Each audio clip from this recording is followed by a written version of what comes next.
സംസ്ഥാന ഭവന നിർമ്മാണ ബോർഡിന്റെ ഏക്കർ കണക്കിന് ഭൂമി കാട് കയറി നശിക്കുന്നു. 14 ജില്ലകളിലെയും പ്ലോട്ടുകൾ പലതും മാലിന്യം നിക്ഷേപിക്കാനുള്ള ഇടങ്ങളായി മാറി. സ്വകാര്യ വ്യക്തികൾ കയ്യേറാൻ ശ്രമം തുടങ്ങിയിട്ടും ഭവന നിർമ്മാണ ബോർഡിന്റെ നിസ്സംഗത തുടരുകയാണ്.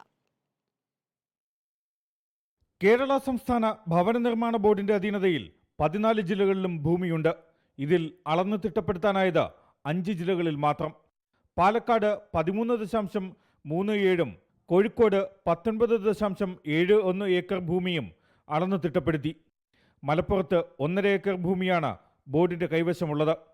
ഇതിൽ ഏറ്റവും കൂടുതൽ ഭൂമിയുള്ളത് എറണാകുളം ജില്ലയിലാണ്.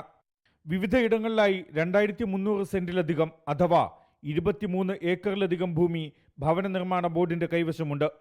ഈ ഭൂമിയിൽ പലതിനും ബോർഡിന് ഉടമസ്ഥാവകാശമുണ്ടെന്ന് മാത്രം. 2014 വരെ ബോർഡ് കരമടച്ച എറണാകുളം വാഴക്കാലയിലെ 70 സെന്റ് ഭൂമി സ്വകാര്യ വ്യക്തി കയ്യേറി. നിലവിൽ ഇത് ഹൈക്കോടതിയിൽ ഉടമസ്ഥാവകാശ തർക്കത്തിലാണ്. സമീപത്ത് തന്നെ മറ്റൊരു ഭൂമി ബോർഡ് വെച്ച് കൈവശത്തിലാണെന്ന് സ്ഥാപിച്ചിട്ടുണ്ട്. എന്നാൽ ഭൂമി കാടുപിടിച്ച് നശിക്കുകയാണ്. മാലിന്യ നിക്ഷേപവും ഭൂമിയിലുണ്ട്. പല സ്ഥലങ്ങളും ഈ കെട്ടി സംരക്ഷിക്കാത്തത് മൂലം പല സ്വകാര്യ വ്യക്തികൾ കയറി.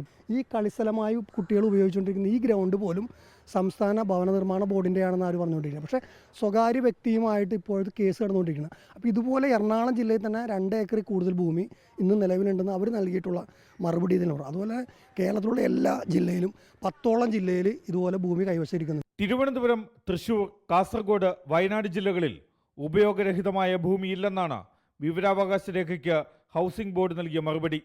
എന്നാൽ പത്തനംതിട്ട, കോട്ടയം, കൊല്ലം, ആലപ്പുഴ ജില്ലകളിൽ ഭൂമിയുണ്ട്. പക്ഷേ അളന്ന് തിട്ടപ്പെടുത്താനായിട്ടില്ല. ഭൂമി അളന്നു തിരിക്കാൻ വർഷങ്ങളോളം വൈകുന്നത് ബോർഡിന്റെ കൈവശമുള്ള ഭൂമി നഷ്ടപ്പെടുത്താൻ ഇടയാക്കുമെന്നാണ് മറ്റൊരു ആക്ഷേപം. ബോർഡിന്റെ കൈവശമുള്ള ഭൂമി നഷ്ടപ്പെടുത്താൻ ഉദ്യോഗസ്ഥ ലോബി കൂട്ടുനിൽക്കുന്നു എന്നുമാണ് ആക്ഷേപം.